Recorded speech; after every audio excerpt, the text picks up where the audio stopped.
ఈ డాకులు ఓజీలంటూ తన స్కోర్తో peak elevations ఇస్తున్న తమన్నా నుంచి మిస్ అవుతున్నది ఇట్లు అర్జున టీజర్తో ఇచ్చేశారు.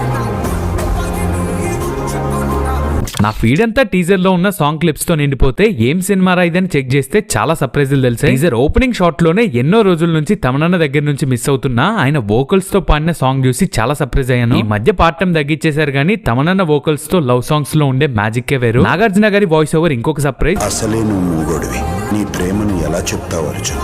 ప్రీవియస్ గా ఆయన శిరిడి సాయి ఓం నమో వెంకటేశయ్య ఫిల్మ్స్ ని ప్రొడ్యూస్ చేసిన మహేష్ రెడ్డి గారి సన్నయ్య ఫిల్మ్ హీరో అనీష్ అంట. సూపర్ శరణ్య ఫిల్మ్ నుంచి తన్ని ఫాలో అవుతున్న మలయాళం యాక్ట్రెస్ అనశ్వర రాజన్ ఛాంపియన్ అనుకుంటే ఈ ఫిల్మ్ తో కూడా 2 తెలుగు ఫిల్మ్స్ చేయడం చాలా హ్యాపీగా అనిపించింది. హీరో హీరోయిన్ కొత్త వాళ్ళు కాదు. ఈ ఫిల్మ్ తో వాట్ నెక్స్ట్ అనే ప్రొడక్షన్ హౌస్ పెట్టి డైరెక్టర్ వెంకీ కుడుముల గారు ప్రొడ్యూసర్ గా మారటం. ప్రీవియస్ గా ఒక చిన్న ఫ్యామిలీ స్టోరీ అనే వెబ్ సిరీస్ ని డైరెక్ట్ చేసిన మహేష్ ఉప్పలాయ్ ఫిల్మ్ తో మెయిన్ స్ట్రీమ్ డైరెక్టర్ గా డెబ్యూ చేస్తున్నారు. మెయిన్ లీడ్ అయిన హీరోనే మొగవాళ్ళ మాటలు రాని తను తన లవ్ ని ఎలా ఎక్స్ప్రెస్ చేస్తాడనే క్రేజీ కాన్సెప్ట్ తో వస్తున్నారు. హీరోకే మాటలు రావనే రిస్కీ కాన్సెప్ట్ ని డైరెక్టర్ ఎలా తీస్తాడని చాలా క్యూరియస్ గా అనిపించింది. మరి కొత్త వాళ్ళంతా కలిసి తీస్తున్న క్రేజీ కాన్సెప్ట్ ని రిపీట్స్ లో చూడాలనిపించే టీజర్ లాగే మంచిగా ఎగ్జిక్యూట్ చేస్తారా? ఇట్లు అర్జున ఫిల్మ్ తో ఈ కొత్త వాళ్ళందరికీ బ్రేక్ వస్తుందో లేదో చూడాలి.